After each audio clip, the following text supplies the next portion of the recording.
I want to pay for my mum's surgery. She's all I have left, the little girl told him, her small hands gripping the edge of his mahogany desk like a lifeline, unaware that her desperate words would shatter the walls around a billionaire's heart. The fluorescent lights of Harris Moore's corner office cast sharp shadows across his mahogany desk as he reviewed quarterly reports. At 34, he commanded a tech empire worth billions, yet the silence in his penthouse suite felt heavier than any boardroom pressure. His assistant's voice crackled through the intercom. "Mr. Moore, there's a situation in the lobby. Security is handling it, but—" "Handle it quietly," Harris muttered, not looking up from his laptop screen. "Whatever it is. Hi, my beautiful family. Welcome back to Evergreen Gracie Stories.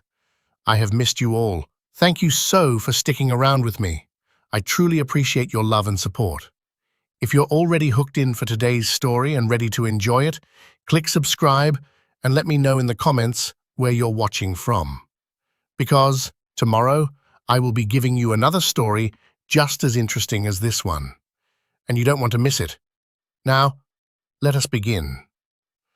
23 floors below, 9-year-old Viola Davis stood in the marble lobby of Moore Industries, her worn sneakers squeaking against the polished floor.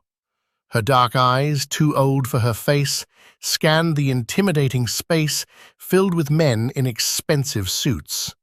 The security guard's hand rested on her thin shoulder. "Sweetheart, you can't just walk into a building and demand to see the CEO," Officer Rodriguez said gently. "Where are your parents?" "My mum is in the hospital," Viola whispered, clutching a crumpled piece of paper. "She's been sleeping for 3 days, and the doctors say they need money to wake her up." 23 floors below, 9-year-old Viola Davis stood in the marble lobby of Moore Industries, her worn sneakers squeaking against the polished floor. Her dark eyes, too old for her face, scanned the intimidating space filled with men in expensive suits. The security guard's hand rested on her thin shoulder. "Sweetheart, you can't just walk into a building and demand to see the CEO," Officer Rodriguez said gently. "Where are your parents?" "My mama's in the hospital," Viola whispered, clutching a crumpled piece of paper.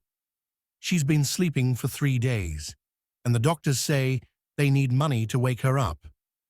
The guard's expression softened. "What's that paper you're holding?" Viola unfolded it carefully, revealing a newspaper clipping with Harris Moore's photograph. "The nice lady at the hospital said he's the richest man in the city. I want to ask him for a job, so I can pay for Mama's surgery." Meanwhile, Harris stared out his floor-to-ceiling windows at the city sprawling below. His reflection stared back, angular features, prematurely grey temples, and eyes that had forgotten how to hope.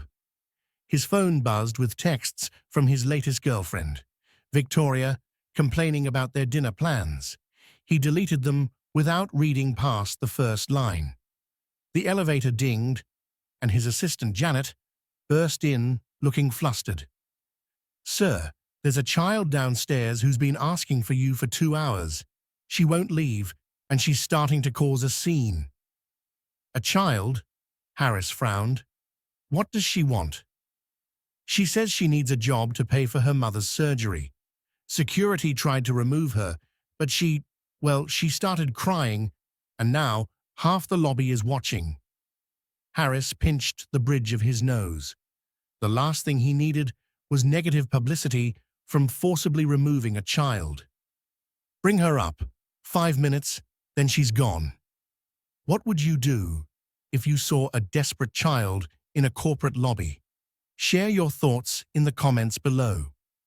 Back in the lobby, Viola's small voice echoed off the marble walls as she spoke to anyone who would listen. "My mama, Michelle Davis, she's a good person. She cleans offices at night and works at the diner during the day. She never asks for help from nobody, but now she can't ask 'cause she won't wake up." A crowd of employees had gathered, their morning routines disrupted by this tiny girl's raw honesty. Some pulled out their phones, others whispered sympathetically. Janet appeared at Viola's side. "Honey, Mr. Moore will see you now." Viola's eyes widened. "Really? He'll give me a job? Let's just see what he says, okay?" The elevator ride felt like flying to Viola, who pressed her face against the glass, watching the city shrink below. When the doors opened to Harris's office, she gasped. The space was bigger than her entire apartment, with windows that touched the ceiling and furniture that looked like it belonged in a palace. Harris stood behind his desk, imposing in his charcoal suit. He'd intended to make this quick, write a small check, send her away, return to his reports. But when Viola walked in, something unexpected happened. She didn't cower or act impressed by his wealth. Instead, she walked straight to his desk with the determination of someone much older. "Are you the man who can help my mama?" she asked, her voice small but steady. Harris studied her face, the determined set of her jaw, the way she held herself despite the fear in her eyes. She wore a faded Disney t-shirt and jeans with carefully mended holes. Her hair was braided with obvious care, small, colorful beads catching the light. "What's your name?" he heard himself ask. "Viola Davis. My mama's name is Michelle Davis. She's 28, and she's the best mama in the whole world." Viola reached into her pocket and pulled out a worn photograph, a beautiful African-American woman hugging a much younger Viola, both laughing at the camera. Something twisted in Harris's chest as he looked at the photo. The woman's smile was radiant, genuine, in a way that reminded him of his own mother, who died when he was Viola's age. "Tell me about your mother's situation," he said, gesturing to the chair across from his desk. Viola climbed onto the oversized leather chair, her feet dangling well above the floor. "Mama was walking home from her night job 3 days ago when a car hit her. The man who did it drove away real fast. The doctors say she has bleeding in her brain and they need to do surgery, but—" Her voice broke slightly. "But we don't have insurance and they want $60,000. The number hit Harris like a physical blow. $60,000. Pocket change for him, but an impossible mountain for a single mother working multiple jobs. As Viola continued speaking, Harris found himself truly listening for the first time in years, drawn into this child's world where love mattered more than quarterly profits and where hope lived despite overwhelming odds. Harris leaned back in his chair, studying the small figure across from him. In his world of corporate mergers and billion-dollar deals, problems were solved with contracts and handshakes. But Viola's situation felt different, raw and immediate in a way that made his usual solutions seem inadequate. "Viola," he said carefully, $60,000 is a lot of money. What exactly are you asking me to do?" Viola straightened in the oversized chair, her small hands gripping the armrests.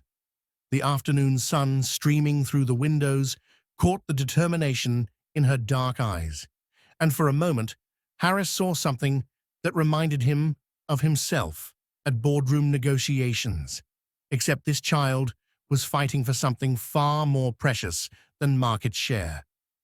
"I want to pay for my mum's surgery. She's all I have left," Viola said, her voice gaining strength with each word. "I don't want your money for free, mister. Mama always taught me that you work for what you get, so I want you to give me a job." The words hung in the air between them like a challenge. Harris felt something shift inside his chest, a crack in the armor he'd built around his heart over years of disappointments and betrayals. He'd heard thousands of pitches in this office, but none had ever been delivered with such pure, desperate sincerity. "A job?" Harris repeated, his voice softer than he intended. "Viola, you're 9 years old. There are laws about I can clean, Viola interrupted, sliding off the chair and standing straight. I clean our apartment every day. I can organize things real good, and I'm super careful with important papers. Mama says I'm the best helper she ever had. She began pacing in front of his desk, her small frame animated with nervous energy. I can water plants, or carry messages, or whatever you need. I learn real fast, and I never break nothing. Well, almost never. And I can read really good. Mama taught me before she had to work so much.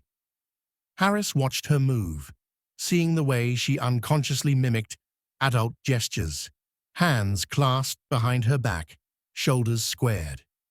This child was trying to present herself as a professional, and the sight was both heartbreaking and strangely inspiring. Viola, sit down, he said gently.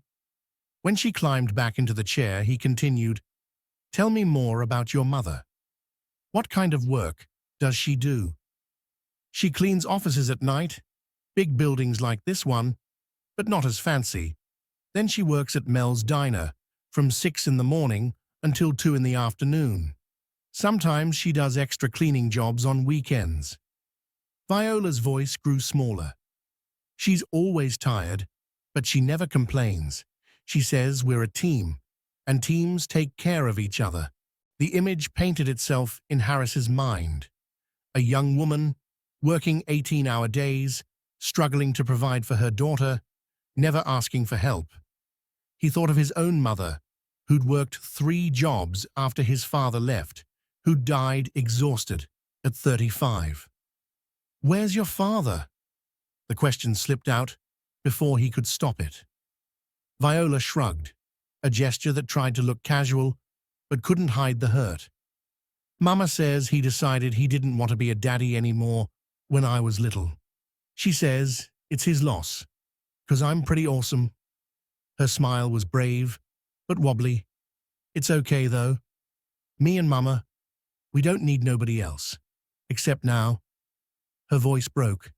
Now she needs surgery. And I can't help her by myself. Harris felt his chest tighten. The vulnerability in her voice, the way she was trying so hard to be strong. It shattered something inside him that had been frozen for years.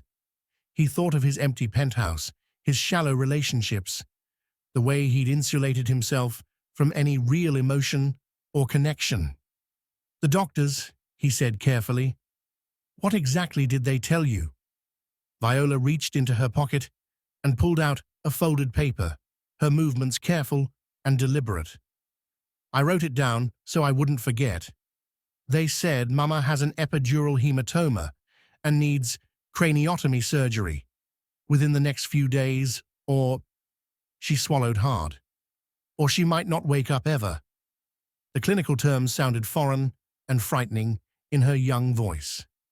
Harris realized she probably didn't fully understand what they meant, but she understood the urgency, the life or death stakes. Who's taking care of you right now? He asked. Mrs. Patterson from downstairs checks on me. She gave me crackers and juice this morning, but I told her I was fine. I've been staying at the hospital mostly, but the nurses said I can't sleep there no more. Viola's chin trembled slightly. I snuck out this morning to come here. Mrs. Patterson thinks I'm at school, but I couldn't go to school when my mama might. She couldn't finish the sentence. Harris stood, abruptly, walking to the window. The city sprawled below him, millions of people going about their lives, unaware that 23 floors up, a little girl was fighting to save the only family she had. He pressed his palm against the cool glass, his reflection staring back at him accusingly. When was the last time anyone had needed him for something that actually mattered? When had he last felt the kind of love this child was demonstrating? Pure, selfless, willing to sacrifice everything. He turned back to find Viola watching him with hope and fear warring in her expression. In that moment, Harris Moore, CEO, billionaire, master of his universe, felt smaller than the 9-year-old sitting in his office chair. "Viola," he said quietly, his voice rough with unexpected emotion, "what if I told you there might be another way to help your mother? A way that doesn't require you to work?" Viola's eyes widened, and for the first time since entering his office, she looked like the child she was. Hopeful, vulnerable, and desperately in need of someone to save the day. The silence stretched between them, filled with possibility and the weight of a decision that would change everything. Harris walked back to his desk, his mind racing to regain the control that Viola's presence had somehow stripped away. He was a businessman, he reminded himself. Problems had solutions. Emotions were complications that clouded judgment. He could write a check, solve this crisis, and return to his orderly world, where feelings didn't interfere with logic. "Viola," he said, settling into his chair and adopting his most professional tone, "I'm going to help your mother, but I need you to understand something. This isn't about giving you a job. This is about making sure she gets the medical care she needs." Viola's small face crumpled, and she shook her head vigorously. "No, no, you don't understand. Mama says we never take charity. She says people who work hard don't take handouts, and that's what makes us proud." Her voice rose with panic. "If you just give us money, Mama will be mad when she wakes up. She'll make us give it back."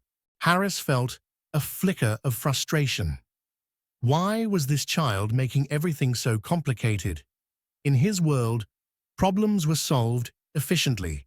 No emotional attachments, no strings. "Viola, your mother is unconscious. She can't be mad about something that saves her life." "You don't know my mama," Viola shot back, sliding off the chair and planting her hands on her hips. "She'd rather die than take money she didn't earn. When Mrs. Rodriguez offered to buy me school supplies last year, Mama cleaned her whole house for free just to make it even. That's who she is." The defiance in her voice caught Harris off guard. This wasn't the grateful, compliant response he'd expected. Instead, Viola was challenging him, protecting her mother's dignity even in the face of life-or-death circumstances. His phone buzzed. Victoria again. Then his assistant's voice came through the intercom. "Mr. Moore, the board meeting has been moved up to 3 o'clock. You have 30 minutes. Reality crashed back in. Harris looked at his calendar, packed with meetings that would determine the future of a major acquisition. Hundreds of millions of dollars hung in the balance. This wasn't the time for emotional complications with a child and her principles about charity. "Viola, I have important business matters to attend to," he said, his voice cooling as he retreated into familiar territory. "I'll have my assistant call the hospital and arrange for your mother's surgery. You don't need to worry about payment or jobs or anything else." But Viola stepped closer to his desk, her eyes blazing with a fury that seemed impossible from someone so small. "Then you don't understand nothing about nothing." The words hit Harris like a slap. In his boardrooms, no one spoke to him that way. CEOs twice his age sought his approval. World leaders took his calls. Yet this 9-year-old was dismissing him as if he were the child. "Excuse me?" His voice carried the edge that made executives nervous. Viola didn't flinch. "You think money fixes everything. You think if you throw dollars at people, they should just say thank you and be happy. But that's not how real people work." Tears started forming in her eyes, but her voice remained steady. "My mama works 2 jobs because she won't take welfare. She patches my clothes instead of buying new ones because she says waste is shameful. She's proud, and if you can't understand that, then you can't help us." Harris stared at her, feeling something uncomfortable twist in his stomach. When had anyone last challenged his worldview so directly? His girlfriend wanted his money. His employees wanted his approval. His business partners wanted his connections. But this child wanted something he'd forgotten how to give: respect for her mother's dignity. "Then what exactly do you propose?" he asked, his voice tighter than he intended. "I work for the money, every penny. Maybe it takes me years, but I earn it." Viola wiped her nose with the back of her hand. "You can pay for Mama's surgery now, and I'll work for you until it's paid back, with interest if you want." "Years?" Harris couldn't keep the incredulity from his voice. "Viola, at minimum wage, it would take you—" He stopped, seeing her face crumple at the word years. "I know it's a lot," she whispered, "but I'm smart, and I'm strong, and I don't give up easy. Mama always says that Davis women don't quit when things get hard." Harris's assistant knocked and entered without waiting for permission. "Sir, I'm sorry, but you really need to prepare for the board meeting. The Hartwell merger documents—" "Not now, Janet. But sir, this is a $3 billion deal. If you're not prepared—" "I said not now," Harris snapped, then immediately felt guilty as he saw Viola flinch at his raised voice. Janet retreated quickly, but the damage was done. The interruption had reminded Harris of everything waiting outside this office: his real life, his responsibilities, his carefully constructed world where children didn't show up demanding impossible things. He looked at Viola, who was staring at her hands, suddenly looking very young and very alone. The fight had gone out of her, replaced by the exhaustion of carrying burdens too heavy for her small shoulders. "I'm sorry for yelling," she said quietly. "Mama says shouting never helps nothing. I don't know what else to do. The doctors said if we don't have the money by Friday—" She couldn't finish. Friday, 2 days away. Harris felt the weight of the deadline settling on his chest like a physical pressure. His phone rang again. The chairman of the board, probably wondering why he wasn't in the conference room. The Hartwell merger was the biggest deal of his career, something he'd worked toward for 2 years. Missing it, or worse, being unprepared, could cost him everything he'd built. But as he looked at Viola's bowed head, her small shoulders shaking with silent tears, Harris realized he was facing a choice that had nothing to do with business and everything to do with the kind of man he wanted to be. The phone kept ringing. Viola kept crying. And somewhere in a hospital across the city, Michelle Davis lay unconscious, unaware that her daughter's desperate courage was about to change all their lives.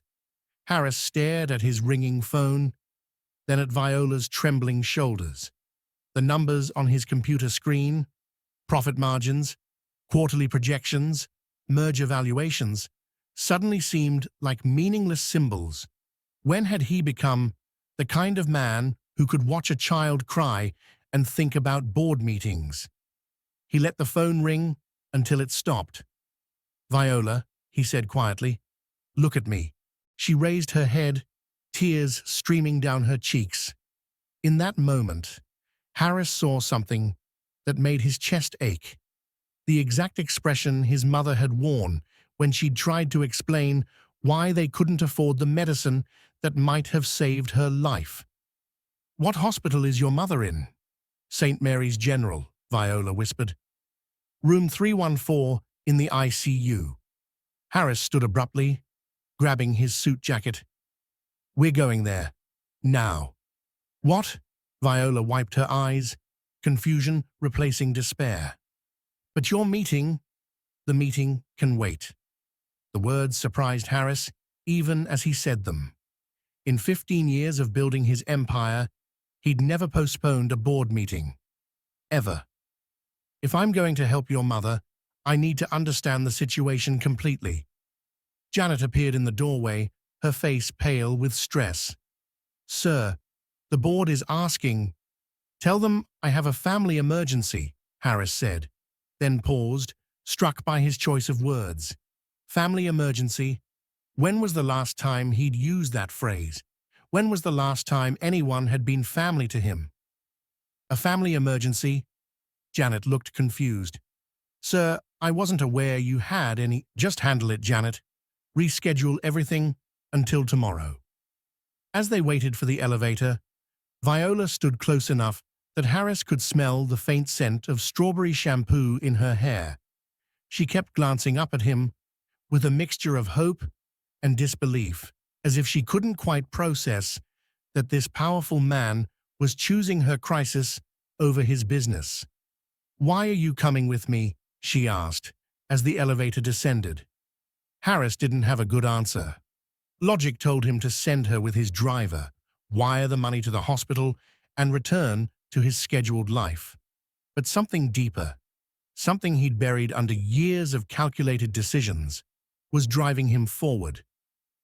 "Because," he said finally, "I need to see for myself." She raised her head, tears streaming down her cheeks. In that moment, Harris saw something that made his chest ache. The exact expression his mother had worn when she'd tried to explain why they couldn't afford the medicine that might have saved her life. "What hospital is your mother in?" "St. Mary's General," Viola whispered. "Room 314 in the ICU." Harris stood abruptly, grabbing his suit jacket. "We're going there. Now." "What?" Viola wiped her eyes, confusion replacing despair. "But your meeting..." "The meeting can wait." The words surprised Harris, even as he said them. In 15 years of building his empire, he'd never postponed a board meeting. Ever. "If I'm going to help your mother, I need to understand the situation completely." Janet appeared in the doorway, her face pale with stress. "Sir, the board is asking..." "Tell them I have a family emergency," Harris said, then paused, struck by his choice of words. Family emergency? When was the last time he'd used that phrase? When was the last time anyone had been family to him? A family emergency? Janet looked confused. "Sir, I wasn't aware you had any..." "Just handle it, Janet. Reschedule everything until tomorrow." As they waited for the elevator, Viola stood close enough that Harris could smell the faint scent of strawberry shampoo in her hair. She kept glancing up at him with a mixture of hope and disbelief, as if she couldn't quite process that this powerful man was choosing her crisis over his business. "Why are you coming with me?" she asked, as the elevator descended. Harris didn't have a good answer. Logic told him to send her with his driver, wire the money to the hospital, and return to his scheduled life. But something deeper, something he'd buried under years of calculated decisions, was driving him forward. "Because," he said finally, "I need to see for myself." "That's where the good vending machine is," she explained, pointing down a side corridor. "The one that sometimes gives you extra cookies if you hit the right button. And that's where Dr. Martinez sits when he's thinking about hard cases. He's been thinking about Mama a lot." They reached the ICU, where a nurse Harris recognized as particularly stern looked up with surprise. "Viola, I thought Mrs. Patterson was keeping you home today." "I found help," Viola announced proudly, tugging Harris forward. "This is Mr. Moore. He's going to give me a job so I can pay for Mama's surgery." The nurse, whose badge read Maria Santos, looked Harris up and down with obvious skepticism. His $1,000 suit and gold watch clearly marked him as someone who didn't belong in this world of struggling families and medical crises. "Sir, visiting hours in the ICU are restricted, and we have policies about..." "I'm here to discuss Michelle Davis's medical expenses," Harris interrupted, his voice carrying the authority he was accustomed to commanding. "I believe there are some outstanding bills that need to be addressed." Nurse Santos's expression shifted to professional attention. "Are you a family member?" Harris opened his mouth to say no, but Viola spoke first. "He's going to be," she said with such certainty that both adults stared at her. "I mean, he's going to help us, so that makes him like family, right?" The innocent logic hit Harris unexpectedly. In his world, family meant obligation, disappointment, and eventual abandonment. But in Viola's world, family apparently meant anyone willing to show up when it mattered. "Room 314, Nurse Santos said finally. "But the patient isn't conscious, and her condition is serious." As they walked down the hallway, Harris felt his heart rate increasing. He wasn't prepared for this, for seeing someone so young and vital reduced to machines and monitors. He wasn't prepared for the way Viola's hand would slip into his as they approached the door, or for how that small gesture would make him feel both protective and terrified. "She looks different now," Viola whispered as they stood outside the room. "But she's still my mama." Harris squeezed her hand gently, unaware that this simple gesture was about to change the trajectory of 3 lives forever. The door to room 314 opened with a soft whoosh, and Harris stepped into a world that stopped his breath. Michelle Davis lay unconscious in the hospital bed, her beautiful face peaceful despite the ventilator tube and the maze of wires monitoring her vital signs. Even in this sterile setting, surrounded by beeping machines, she radiated a warmth that filled the small room. Harris had expected someone worn down by hardship, someone who looked as tired as her circumstances suggested. Instead, he saw a woman who couldn't be much older than himself, with smooth, dark skin and natural hair that someone, probably Viola, had carefully braided into neat cornrows. Her hands, resting on the white hospital blanket, were small but showed the calluses of honest work. "She's beautiful," he said softly, the words escaping before he could stop them. Viola beamed with pride. "Everyone says I look just like her. Do you think so?"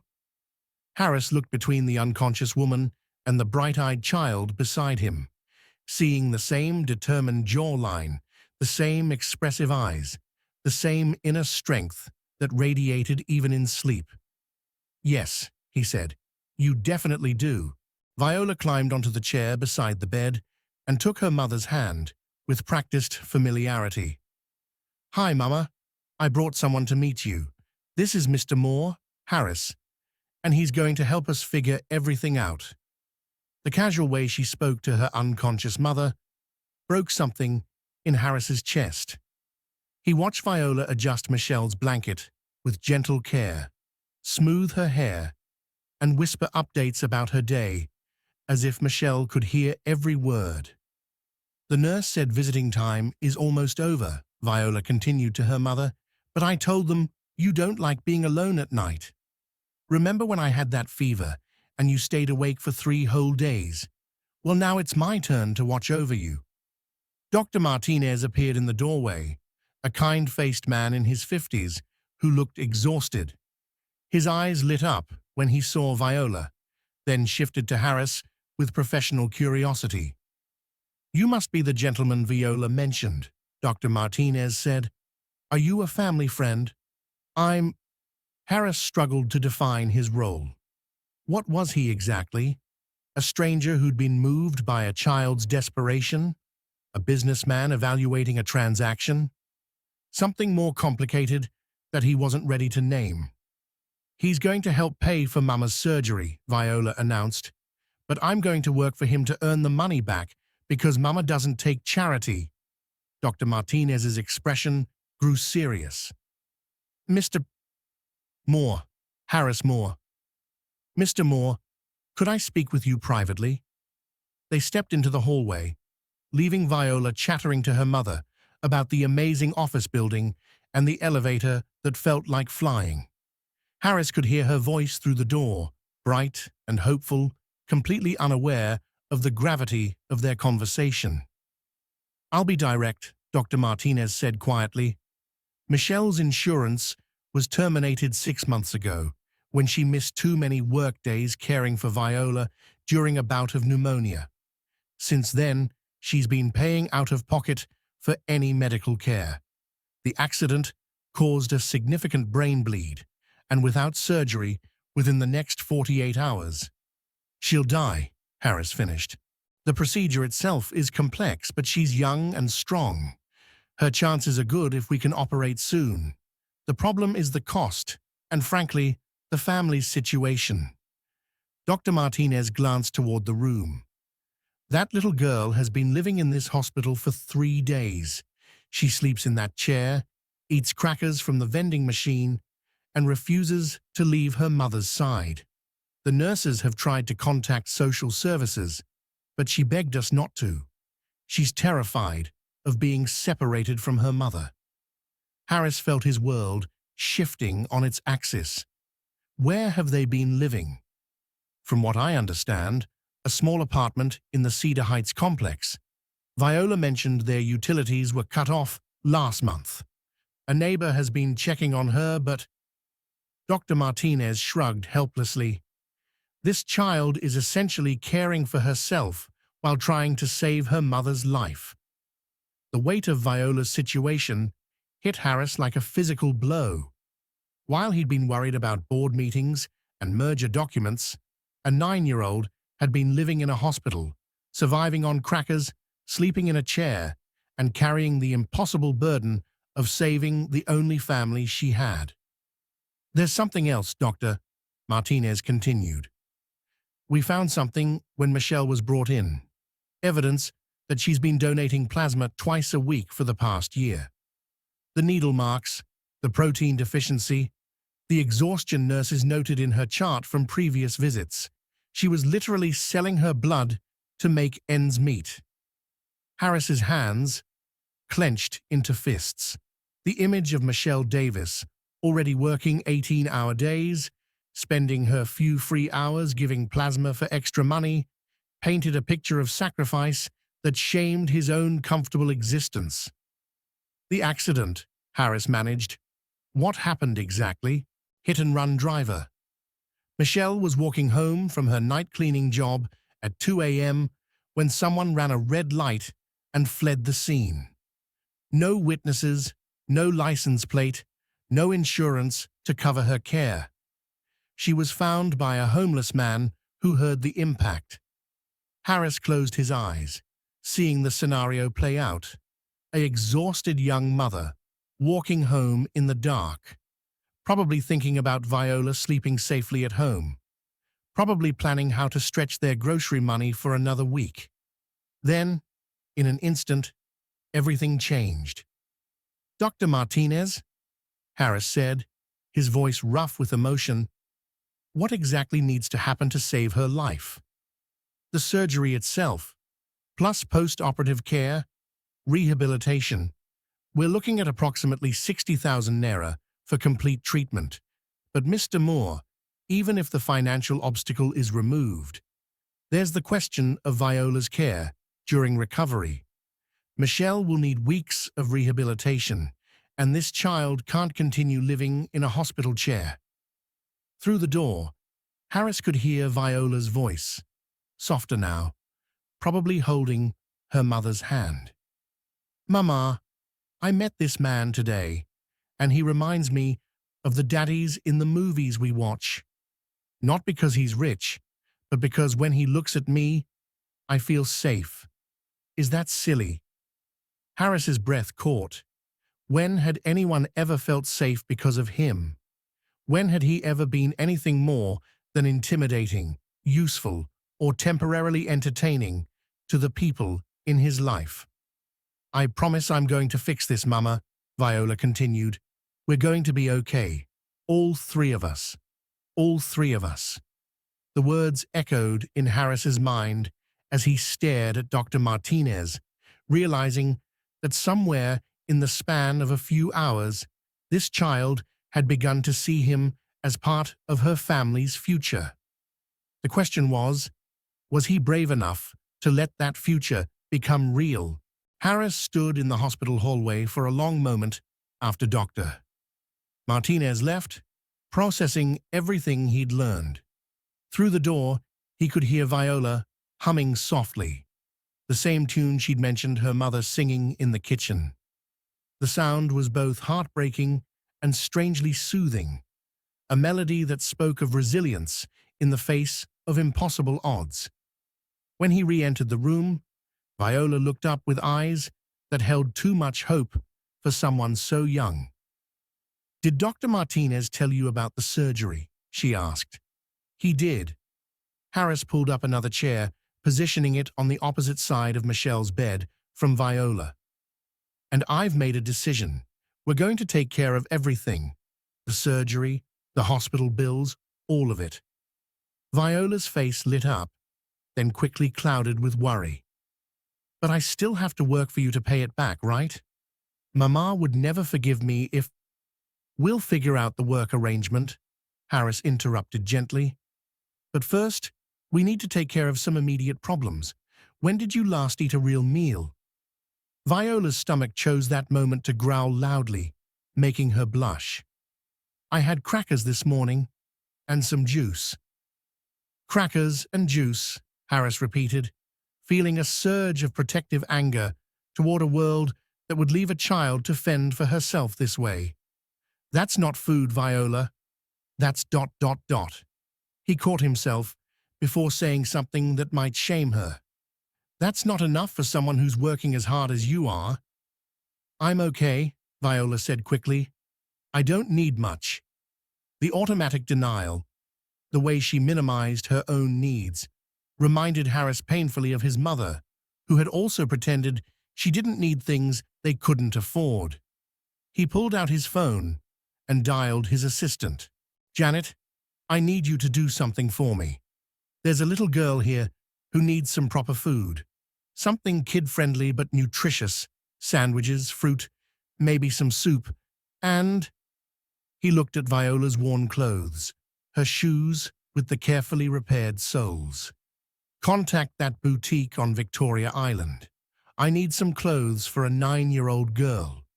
Nothing too fancy, just comfortable, good quality basics. Size ... He raised an eyebrow at Viola.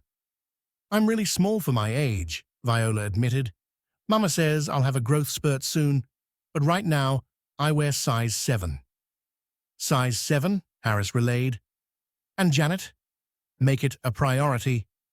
After hanging up, Harris found Viola staring at him with an expression he couldn't quite read. "Why are you being so nice to me?" she asked quietly. The question hit Harris unexpectedly. When had nice become something that required explanation? When had basic human decency become so rare in his life that a child found it surprising? "Because," he said, choosing his words carefully, "you remind me of someone I used to know. Someone very brave who took care of everyone else before herself." "Your mama?"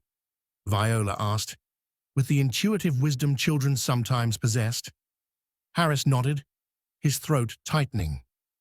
"My mother died when I was about your age. She worked very hard, just like yours does. And she—" He paused, realizing he'd never spoken about this to anyone. "She taught me that the most important thing in life is taking care of the people you love." "Then why don't you have a family now?" Viola asked with characteristic directness. The innocent question cut deep. Why didn't he? He had money, success, everything that was supposed to make life meaningful. Yet here he was, envying a single mother who worked multiple jobs and a 9-year-old who slept in hospital chairs. "I guess I forgot what was important," he admitted. Viola reached across her mother's bed and patted his hand with surprising gentleness. "It's okay. Sometimes grown-ups forget stuff. But you can remember again." They sat in comfortable silence for a while, watching Michelle's chest rise and fall with the ventilator's rhythm. Harris found himself studying her face. The laugh lines around her eyes that spoke of joy despite hardship, the way her hand seemed to reach toward Viola even in unconsciousness, as if maternal instinct transcended awareness. "She's going to like you," Viola said suddenly. "How can you be sure?" "Because you make me feel safe, and Mama always says that's the most important thing about a person. Not how much money they have or how important they are, but whether they make the people around them feel protected." Viola tilted her head thoughtfully. "Plus, you have kind eyes. Mama always notices people's eyes first." "What makes someone truly trustworthy in your experience? Share what you think matters most in the comments below." When Janet arrived with bags of food and clothing, Harris watched Viola's eyes widen at the simple turkey sandwich and apple slices as if they were a feast. She ate with careful politeness, saving half the sandwich for later just in case, a habit that spoke of too many uncertain meals. "These clothes are really pretty," Viola said, holding up a soft pink sweater, "but they look expensive. Are you sure it's okay?" "More than okay," Harris assured her. "Everyone deserves clothes that fit properly." As Viola changed in the small bathroom, Harris found himself talking to Michelle's unconscious form. "Your daughter is remarkable," he said quietly. "She's been taking care of everything, worrying about bills, trying to find work, living in this hospital chair.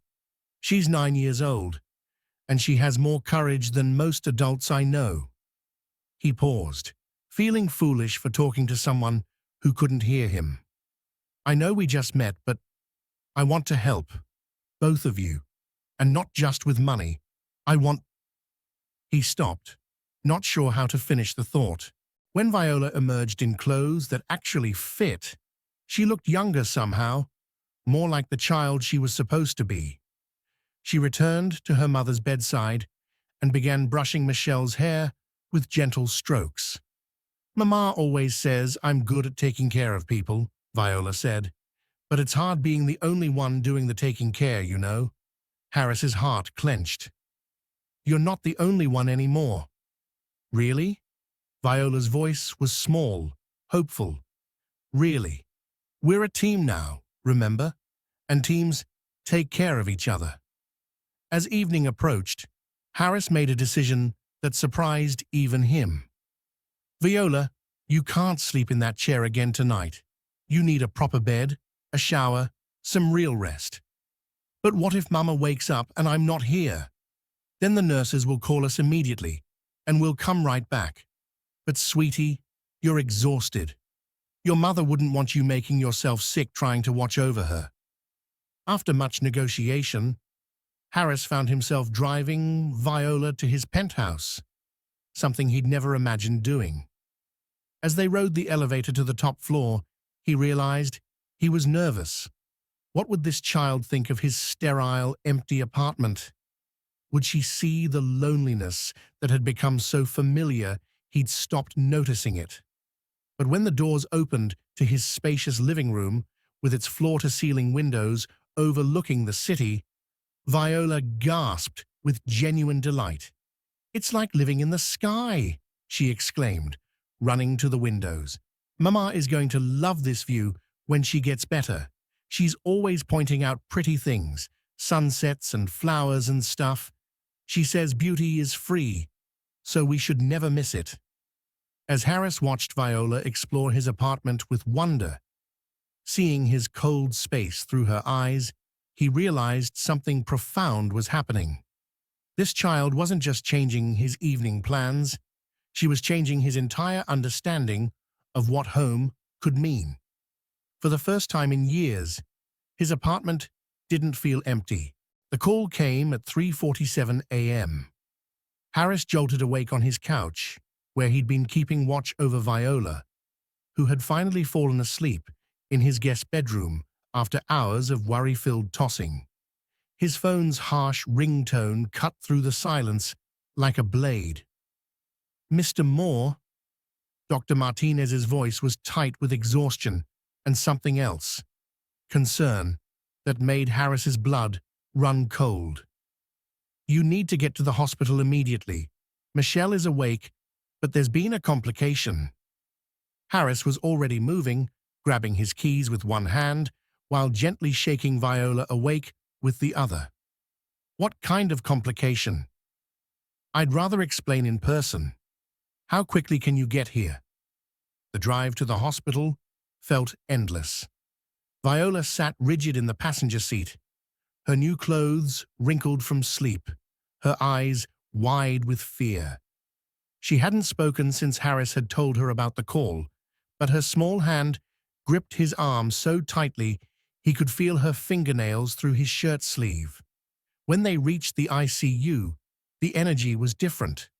Nurses moved with urgent purpose, and Dr. Martinez met them at the elevator with an expression that made Harris's stomach drop. "Michelle regained consciousness about an hour ago," he explained as they walked quickly down the hallway. "The good news is that her cognitive function appears intact. The concerning news is that she's experiencing significant confusion and agitation. Post-traumatic stress is common after this type of injury, but—" He stopped outside room 314, and Harris could hear raised voices through the door. Michelle's voice, hoarse but strong, and Nurse Santos trying to calm her down. "But," Harris prompted, "she doesn't remember the last few days clearly. She's confused about why she's here, where Viola has been, and—" Dr. Martinez looked uncomfortable. When we mentioned that arrangements had been made for her surgery by a family friend, she became very upset. She's demanding to know who's been caring for Viola and why her daughter isn't with Mrs. Patterson. Through the door, Harris heard Michelle's voice rise. "Where is my baby? I want to see my daughter right now." Viola broke free from Harris's side and pushed through the door before anyone could stop her. Mama, you're awake." The reunion should have been joyful.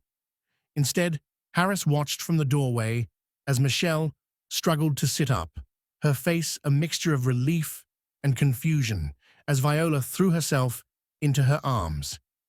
"Baby, where have you been? Are you hurt? Are you okay?" Michelle's hands moved over Viola frantically, checking for injuries, smoothing her hair. Then her eyes fell on Viola's new clothes, and her expression shifted to something much darker. "Where did these clothes come from?" "Mama, this is Harris, Mr. Moore, the man I told you about. He's the one who—" Michelle's gaze snapped to Harris, standing in the doorway, and the look in her eyes made him feel like he'd been punched in the chest. It wasn't gratitude or relief. It was fear, suspicion, and something that looked almost like fury. "You," she said, her voice low and dangerous. "You're the one who's been keeping my daughter." "Mama, no. It's not like that," Viola protested. "He helped us. He paid for your surgery and gave me food." "And gave you food?" Michelle's voice rose. "Viola Davis, you were supposed to stay with Mrs. Patterson. You were supposed to go to school. What were you doing with this man?" Harris stepped forward, trying to project calm authority. "Miss Davis, I understand you're confused, but I can explain everything. Viola came to my office asking for work to pay for your surgery. I wanted to help, so—" "Work?" Michelle's eyes blazed. "My 9-year-old daughter came to you asking for work, and instead of calling social services or the police, you decided to what? Play house with her." The accusation hit Harris like a physical blow. "That's not what happened. I was trying to help." "Help?" Michelle struggled to get out of bed, IV tubes pulling at her arm. "A wealthy white man takes my black daughter out of school, buys her expensive clothes, takes her to his home, and calls it help." Her voice was getting louder, drawing stares from passing nurses. "How long has this been going on? What exactly did you want from her?" "Mama, stop!" Viola was crying now, stepping between them. "He's good. He took care of me. He made sure I ate and had clean clothes, and what did he ask for in return? Michelle's question hung in the air like poison. Harris felt the blood drain from his face as he understood what she was implying. Miss Davis, I would never, wouldn't you? Michelle's eyes were wild with protective fury and medication-induced confusion. Rich men don't help people like us for free. There's always a price. There's always something they want. She turned to Viola, her voice breaking. Baby, did he touch you? Did he make you do anything? You can tell Mama, it's okay. No! Viola screamed, her small voice echoing off the hospital walls. You don't understand. He saved us. He's not bad. You're being mean. Michelle recoiled as if she'd been slapped, and Harris saw the exact moment when his fragile new world shattered completely. The woman he'd been falling for, yes, he could admit it now, was looking at him like he was a predator. The child who had brought light into his darkness was being torn between them, forced to choose sides in a battle she didn't understand. Viola, come here, Michelle said firmly, her voice shaking. Come away from him. But Mama, now Viola. Harris watched helplessly as Viola walked slowly to her mother's side, tears streaming down her face. Michelle pulled her daughter close, never taking her suspicious eyes off Harris. I want him out of this room, Michelle said to Dr. Martinez, who had been watching the scene with obvious distress. I want him away from my daughter, and I want to know exactly what kind of arrangements he made for my surgery, because I don't accept charity, and I sure as hell don't accept anything from men who prey on desperate children. He's not a predator, Viola sobbed against her mother's shoulder. He's kind, and he listens, and he makes me feel safe. Viola, honey, sometimes bad people seem nice at first. That's how they... He's not bad. Viola pulled away from her mother, her small face red with fury and heartbreak. You're wrong about him. You're wrong about everything. Harris stood frozen in the doorway, watching the two people who had become his world in just one day tear each other apart because of him. Everything Michelle was saying echoed his own worst fears about himself, that he was selfish, that his motives were suspect, that he didn't deserve the love this family had begun to offer him. Maybe she was right. Maybe he had been fooling himself into thinking he could be part of their world. Without a word, Harris turned and walked away, leaving behind the sound of Viola's broken sobs and Michelle's whispered reassurances. In the elevator, his reflection stared back at him, a rich man in an expensive suit who had convinced himself he could play savior to a struggling family. For the first time since his mother's death, Harris Moore felt completely, utterly alone. Harris sat in his car in the hospital parking lot for over an hour, staring at his hands on the steering wheel. The silence felt deafening after the chaos of the confrontation upstairs. Every harsh word Michelle had spoken echoed in his mind, each accusation cutting deeper than the last. Rich men don't help people like us for free. What did he want from her? Men who prey on desperate children. His phone buzzed constantly. Janet calling about the board meeting he'd missed. Victoria demanding to know why he'd stood her up for dinner. Business partners wondering where he'd disappeared to. The life he'd built, the empire he'd constructed, all of it waiting for him to return and pretend the last 24 hours had never happened. It would be so easy. Write a check for Michelle's surgery, disappear from their lives, let them believe whatever they wanted about his motives. He could return to his sterile penthouse, his meaningless relationships, his comfortable emptiness. But every time he reached for the ignition, he heard Viola's voice. He's not bad. You're wrong about him. A sharp knock on his passenger window made him look up. Dr. Martinez stood in the parking lot, his medical coat flapping in the evening breeze. Harris rolled down the window. "Mind if I sit for a minute?" the doctor asked. Harris unlocked the doors, and Dr. Martinez slid into the passenger seat with a heavy sigh. "Hell of a day," the doctor said. "That's one way to put it." Harris's voice was rough with exhaustion. Michelle's calmed down some. The medication and the head injury are making her confused, paranoid. "It's not uncommon." Dr. Martinez studied Harris's profile. "But I've been doing this for 25 years, and I've learned to read people pretty well. Mind if I ask you something?"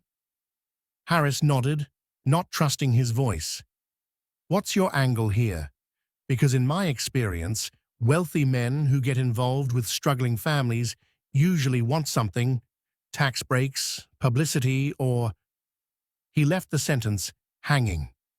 "There's no angle," Harris said quietly. "I met a desperate little girl who was trying to save her mother's life, and I—" He paused, searching for words that wouldn't sound ridiculous. "I remembered what it felt like to be powerless when someone you love is dying." Dr. Martinez was quiet for a long moment. "Your mother? Cancer. I was 10. We had no money, no insurance, no options. I watched her choose between groceries and medicine until she just gave up choosing." Harris's hands tightened on the steering wheel. "Viola reminded me of myself back then, except she was braver. She was fighting when I just accepted defeat." "And Michelle?" Harris closed his eyes, seeing her face in his mind. Not the frightened, accusatory woman from the hospital room, but the peaceful, beautiful mother in the photograph Viola had shown him. "I've never met anyone like her. Someone who could work that hard, sacrifice that much, and still raise a daughter who believes the world is full of good people. She's—" He struggled for words. "She's everything I forgot I wanted to become." Dr. Martinez reached into his coat pocket and pulled out a folded piece of paper. "Viola wrote this while her mother was sleeping. She asked me to give it to you." Harris unfolded the paper, recognizing Viola's careful handwriting. "Dear Harris, Mama is scared and confused because of her hurt brain. But I know you're good. You listened to me when nobody else would. You made me feel safe when I was scared. You shared your food and your home, and you never asked for anything back except for me to be okay. Mama taught me that actions show who people really are, not words. Your actions showed me you have a good heart. Please don't give up on us. I need you to help me help Mama see the truth. Love, Viola. P.S. I still want to work for you to pay back the surgery money because that's what Mama would want. But now I also want to work for you because I think you need a family as much as we do." Harris's vision blurred as he read the last line. When had anyone ever suggested that he needed them as much as they needed him? "That child has been through hell," Dr. Martinez said gently. 3 days ago, she was a scared little girl, sleeping in hospital chairs, eating vending machine crackers, trying to figure out how to save her mother's life. Then you showed up, and for the first time since the accident, she had hope. Her mother thinks I'm a predator. Her mother is terrified. She woke up confused, in pain, to find her daughter wearing expensive clothes and talking about a wealthy stranger who's been taking care of her. Michelle Davis has spent 9 years protecting that little girl from a world that isn't always kind to single black mothers. Her first instinct is to assume the worst.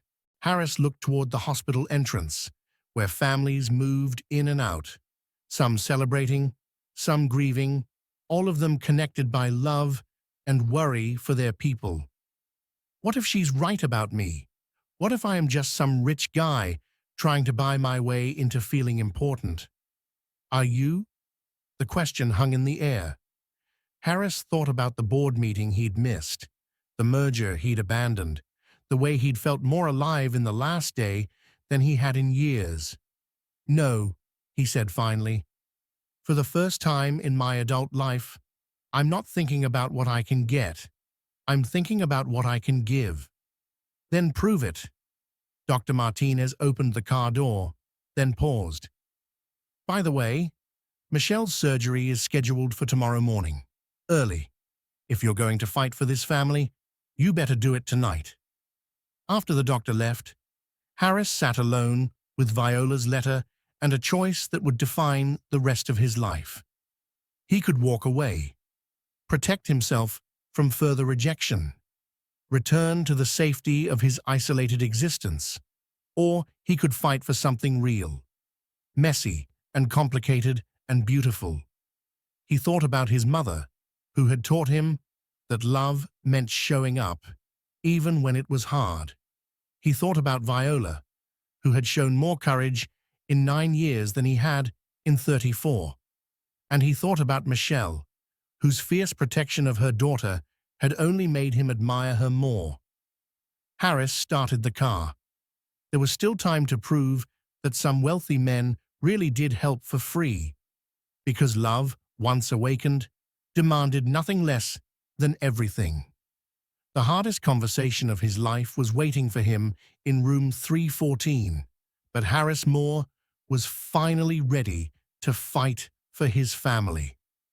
Harris found himself standing outside room 314 at midnight, holding 2 cups of coffee and a small bag from the hospital gift shop. Through the door's window, he could see Michelle, sitting up in bed, looking more alert but exhausted.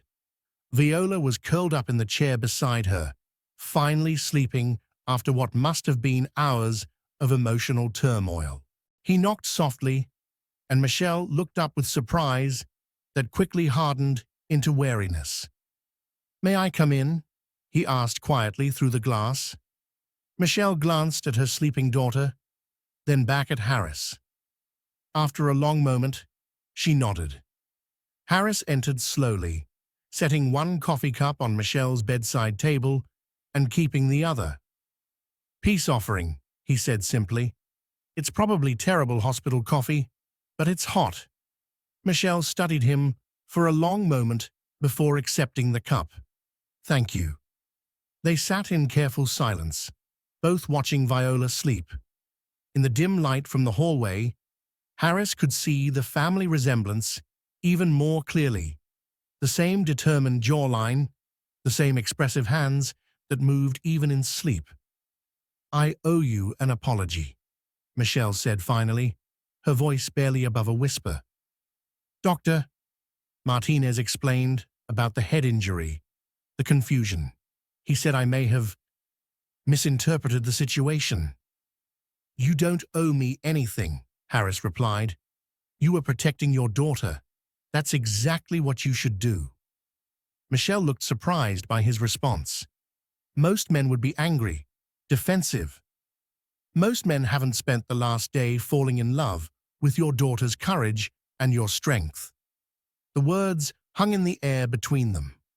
Michelle's eyes widened, and Harris realized what he'd just admitted. "I don't mean—" he started, then stopped. "Actually, I do mean it. Both things. Viola has shown me what real bravery looks like. And you—" He looked directly at her for the first time since entering the room. "You've shown me what real love looks like. The way you've raised her, the sacrifices you've made, the woman she's becoming because of your example. It's extraordinary." Michelle's hands trembled slightly around her coffee cup. "You don't know anything about me. I know you work 18-hour days to provide for your daughter. I know you've been donating plasma to make ends meet. I know you'd rather die than accept charity because your pride and dignity matter more to you than comfort." Harris leaned forward slightly. "I know Viola has never doubted for a second that she's loved completely and unconditionally. And I know that in 3 days of unconsciousness, You somehow raised your hand toward her, even while you were unaware. The nurses noticed. Tears started forming in Michelle's eyes. Why are you doing this? Why do you care what happens to us? Harris was quiet for a long moment, gathering courage for the most honest words he'd ever spoken. Because I've spent 15 years building an empire and filling my life with things that don't matter. I have more money than I could spend in 3 lifetimes, but until yesterday, I couldn't remember the last time I felt genuinely happy. Then your daughter walked into my office and reminded me what it feels like to be needed for something real. He reached into the gift shop bag and pulled out a small stuffed bear wearing a doctor's coat. I brought this for Viola, but I wanted to talk to you first. I want you to know that my offer to help has no strings attached, no expectations, no agenda. Your surgery is paid for whether you ever speak to me again or not. Michelle stared at the stuffed bear, then at Harris. And what if I want to speak to you again? The question caught Harris off guard. What? Viola spent 2 hours telling me about you before she fell asleep, about your office that touches the sky, about how you listened to her when no one else would, about how you made her feel safe. Michelle's voice was soft but steady. She said you have sad eyes like mine, like you've been taking care of everyone else for so long that you forgot someone should take care of you too. Harris felt his breath catch. She said that? She also said you need a family as much as we need help, and that when you smiled at her, it was the first real smile she'd seen since the accident. Michelle looked down at her sleeping daughter. I've never seen Viola connect with anyone the way she's connected with you. She's been the adult in our relationship for too long, and for the first time, she got to just be a child who was protected and cared for. Michelle, Harris started. Let me finish, she interrupted gently. I was terrified because a stranger had my daughter, and my head injury made everything seem threatening. But Viola is the best judge of character I know. If she trusts you, if she feels safe with you. Michelle looked directly at him. Maybe I should try to trust you too. How do you think trust should be rebuilt after misunderstandings? Share your thoughts on second chances in the comments. 6 months later. The morning sun streamed through the windows of Harris's penthouse, their penthouse now, as Viola practiced walking in her flower girl dress. Michelle sat at the kitchen island, radiant in a simple but elegant white dress, watching her daughter twirl with pure joy. Mama, do you think the flowers will stay in my basket when I walk down the aisle? Viola asked, holding up the small wicker basket filled with rose petals. Just remember what we practiced, Michelle laughed. Slow steps, big smile, and if you drop some petals along the way, that just makes it more beautiful. Harris emerged from the bedroom, adjusting his tie and grinning at the sight of his 2 favorite people, preparing for the day that would officially make them a family.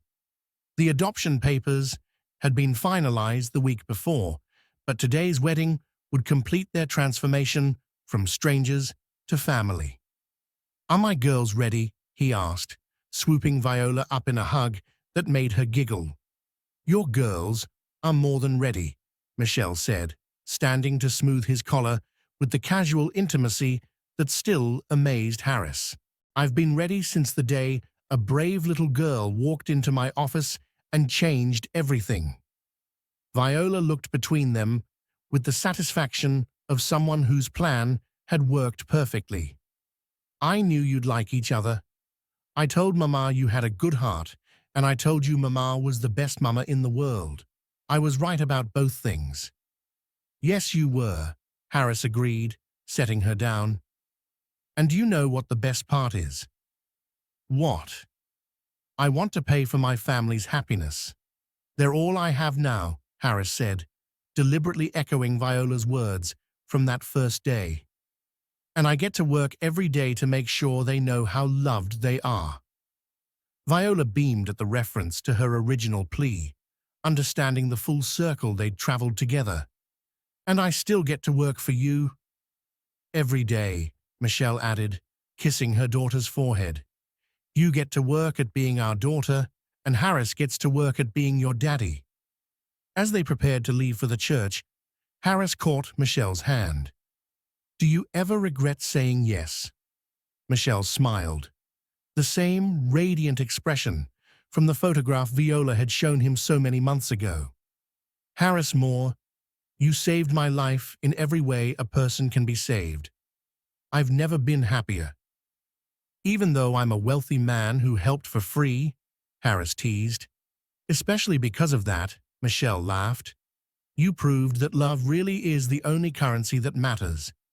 As they walked toward the elevator that would take them to their wedding, Viola slipped her hands into both of theirs.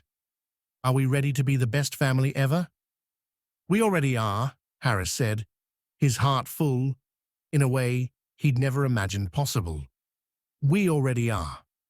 The elevator doors closed on three people who had found each other in the most unexpected way, proving that sometimes the greatest love stories begin with the smallest acts of courage and the biggest leaps of faith. In the end, a desperate little girl's plea for help had saved them all. Thank you for watching this story to the end. If you enjoyed this story, you will surely love the next one. It's as crazier and more intriguing as you can ever imagine. So do check it out. Click on the image showing on your screen right now to watch the next one.